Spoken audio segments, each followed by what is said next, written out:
Welcome students, star and science IQ YouTube চ্যানেলে তোমাদের সকলকে স্বাগতম।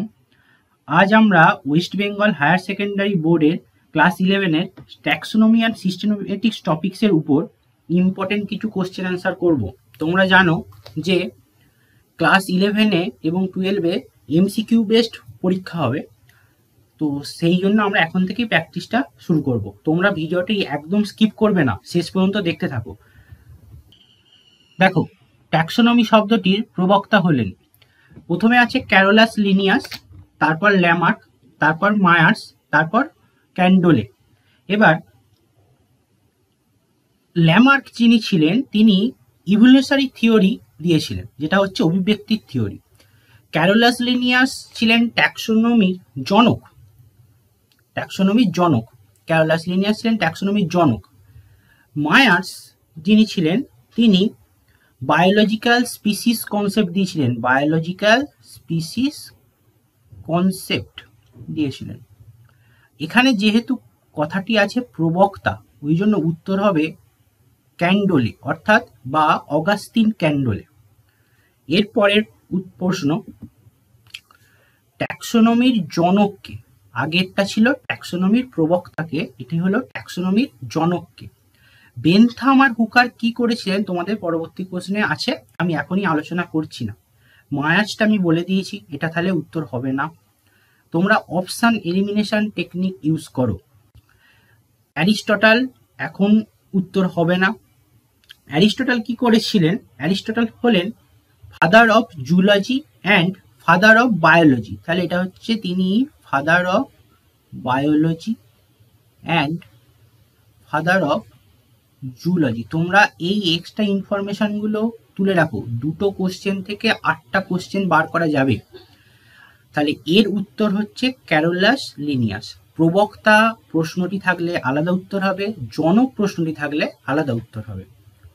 এরপরে প্রশ্ন হচ্ছে উদ্ভিদবিদ্যার জনককে।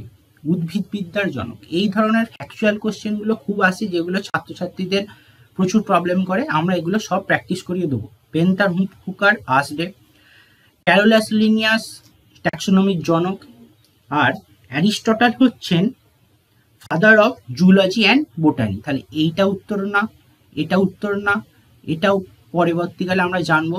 এর উত্তর হলো থিওফ্রাস্টাস। আচ্ছা, নেক্সট কোশ্চেন হলো প্রাকৃতিক পদ্ধতিতে শ্রেণীবিন্যাসের প্রবক্তা হলেন কে? অপশন এ এঙ্গলার অ্যান্ড প্রিন্টল, এটি হবে না। সিমসন উত্তর হবে না। ক্যারোলাস লিনিয়াস অলরেডি ডিসকাসড, এর উত্তর হবে বেনথাম অ্যান্ড হুকার। আচ্ছা, তোমরা এই দুটো এই অপশন এ এবং অপশন বি কি করেছিলেন, ওনাদের বায়োলজির প্রতি কি অবদান, সেটা কমেন্টে লিখে জানাতে পারো। আর পরের কোশ্চেন অর্থাৎ 5 নম্বর কোশ্চেন, ট্যাক্সোনমির উপাদান কি, অর্থাৎ what are the components of taxonomy. এর মধ্যে প্রথমে আছে, দেখো 1 নম্বর আছে নামকরণ বা নোমেনক্লেচার, তোমরা ইংরেজিগুলো একই সঙ্গে শিখতে থাকো। 2 নম্বর হচ্ছে শ্রেণীবিন্যাস বা ক্লাসিফিকেশন। 3 নম্বর হচ্ছে শনাক্তকরণ বা আইডেন্টিফিকেশন। অপশানটি এইভাবেও থাকে যে প্রথমে নোমেনক্লেচার, আইডেন্টিফিকেশন আর তারপর ক্লাসিফিকেশন। ট্যাক্সোনমি উপাদানের মধ্যে 1, 2, 3 এই তিনটি থাকবে, অর্থাৎ অপশন ডি হচ্ছে সঠিক উত্তর। অর্থাৎ নামকরণ, শ্রেণীবিন্যাস আর শনাক্তকরণ, এই তিনটি হচ্ছে ট্যাক্সোনমির উপাদান। এর মধ্যে যে নামকরণ আছে, সেই নামকরণটি তোমরা অলরেডি জানো যে সেটাই হলো ট্যাক্সোনমি। আচ্ছা, এর পরের প্রশ্ন দেখো, 6 নম্বর প্রশ্ন, লিনিয়াসের হায়ারার্কিতে মোট ট্যাক্সার সংখ্যা কত? অপশান আছে 7, 9, 14 এবং 11। আচ্ছা, এর মধ্যে তোমরা জানো যে 7টি। এই 7টি কিভাবে আমরা মনে রাখবো, সেই সংক্রান্ত একটা ভিডিও আমরা পরবর্তীকালে আপলোড করব।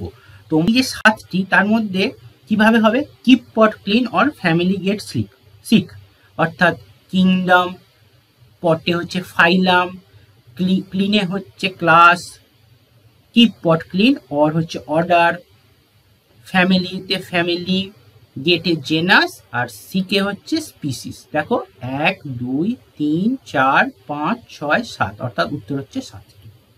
এর পরের প্রশ্ন হচ্ছে নিম্নলিখিত কোন দুটি দ্বিপদ নামকরণে ব্যবহার করা হয়? এই প্রশ্নটার ক্ষেত্রে আমাদের একটু সচেতন হতে হবে। অপশান অনুযায়ী আমরা উত্তর করব। পরবর্তীকালে একটি প্রশ্ন আছে, যে প্রশ্নটি করার পর তোমাদের এটি ক্লিয়ার হবে, ওই জন্য শেষ পর্যন্ত ভিডিওটা দেখতে হবে। কিন্তু প্রথমটা হচ্ছে গণ ও গোত্র। তোমাদের আমি এর আগের ভিডিওটাই বললাম, keep pot clean or family get sick. G দিয়ে হচ্ছে জেনাস, এস দিয়ে হচ্ছে স্পিসিস, অর্থাৎ জেনাসের বাংলা হচ্ছে গণ এবং স্পিসিসের বাংলা হচ্ছে প্রজাতি, অর্থাৎ এখানে অপশান ডি সঠিক উত্তর। অপশান যদি চেঞ্জ হয় উত্তর আমাদের চেঞ্জ হবে, দেখা যাক। এরপর 8 নম্বর প্রশ্ন হচ্ছে কোন জীবের গণ এবং প্রজাতি অর্থাৎ দ্বিপদ নামকরণ এক হলে তাকে কি বলা হবে? যেমন তোমাদের একটা এ দিচ্ছে, এটা কি বলতো, যেমন হচ্ছে NAJA নাজা, NAJA নাজা, নাজা নাজা। এর দেখো গণও এক, অবশ্যই নিচে আন্ডারলাইন করতে হবে, ঠিক আছে, আর প্রজাতিও এক, ইটালিক্স আমি করতে পারবো না। আচ্ছা, তাহলে তোমাদের এই গণটাও নাজা, দেখো এক নাম, প্রজাতিটাও নাজা, একই নাম, তাহলে এইটাকেই বলা হয় টোটোনিম। কি করে মনে রাখবে, দেখো এটাও এক, এটাও এক, ট আর ট আছে, এটা এক, দুটোই ট আছে, দুটোই এক, এইভাবে মনে রাখতে পারো। কিন্তু বাবা আমাদের হোমোনিম এবং সিনোনিম এই দুটো তোমাদের হচ্ছে কি, সেই দুটো আমাকে কমেন্ট করে জানো, ঠিক আছে। আচ্ছা, আর বেশিওনিম কি সেটাও তোমরা জানাতে পারো। এই তিনটে কমেন্ট করে জানাও, বা পরবর্তী ভিডিও আনার সময় আমরা এটা ক্লিয়ার করে দেবো। আচ্ছা, এর পরের প্রশ্ন হচ্ছে শুষ্ক উদ্ভিদ দেহ কিংবা দেহাংশ সংগ্রহ করে সংরক্ষণ করা হলে তাকে বলে। আচ্ছা দেখো, এটা তো সবগুলো উত্তর হবে না, কারণ সবগুলোতে এটা হতে পারে না। তাহলে আমরা অপশন এলিমিনেশনের প্রথম এলিমিনেশন করব ডিটা। এরপর আমরা দেখি ক্রায়ো সংরক্ষণ জিনিসটা কি। খুব নিম্ন তাপমাত্রায় কোনো জিনিসকে, খুব নিম্ন তাপমাত্রাতে কোনো জিনিস, যেমন হচ্ছে কি কি, ধরো বীজ, তারপর হচ্ছে স্পার্ম, এগুলো সংরক্ষণ করা হয়। নিম্ন তাপমাত্রা বলে -196 ডিগ্রি সেন্টিগ্রেড তরল নাইট্রোজেনের মধ্যে এটাকে সংরক্ষণ করা হয়, সেই সংরক্ষণটাকে বলা হচ্ছে ক্রায়ো সংরক্ষণ।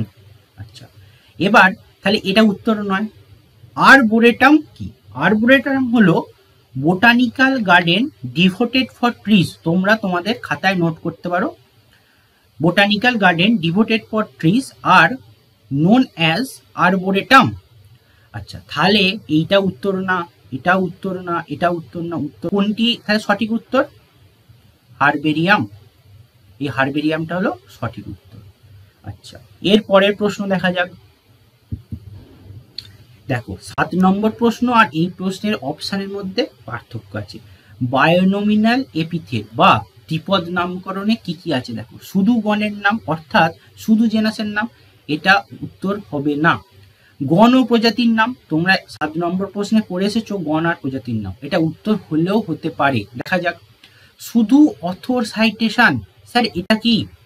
অথর সাইটেশন হলো যিনি এই গণ এবং প্রজাতির নাম লিখেছেন, ঠিক আছে, তার নামটা লাস্টে লিখে দেওয়া। শুধু কি সেটা দিয়ে বায়োনোমিক্যাল এপিথেট হয়? তাহলে দ্বিপদ নামকরণ তো শুধু অথর সাইটেশন থাকলে হলোই না, তাহলে এটি হবে না।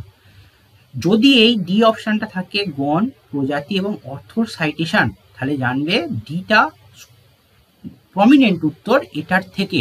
যেমন লিনিয়াস যদি করে, তাহলে দ্বিপদ নামকরণ হলো একটা জেনাসের নাম, একটা স্পিসিসের নাম, আর শেষে LNN এইভাবে লেখা হয়, এই জিনিসটিকে বলা হয় অথর সাইটেশন। আচ্ছা, তাহলে এখনো পর্যন্ত আমাদের 10টি প্রশ্ন করা হলো। 10টি প্রশ্ন করা হলো 40টি অপশানের মাধ্যমে আমরা 40টা প্রশ্ন করলাম। তোমরা প্রত্যেকটা অপশান এবং তার যা যা পড়ালাম সেগুলো বারবার দেখো, দেখে প্রত্যেকটা উত্তর তৈরি করে নাও। তোমরা ভিডিওটি যদি ভালো লাগে বেশি বেশি করে শেয়ার করো, চ্যানেলটি সাবস্ক্রাইব করো, আর যে যে কোশ্চেনগুলো দিলাম সেগুলো কমেন্টে জানাও। এছাড়া কেমন লাগলো মতামত জানাও। আরও কিছু নতুন টাইপের ভিডিও খুব তাড়াতাড়ি আসতে চলেছে, এবং আরও ট্রিক্স সম্বন্ধে কিছু মনে রাখার জন্য যে সমস্ত ভিডিওগুলি আসতে চলেছে সেগুলো চ্যানেলের এইখানে দেখতে পাবে। শেষ পর্যন্ত পাশে থাকার জন্য এবং ভিডিওটি সম্পূর্ণ দেখার জন্য ধন্যবাদ।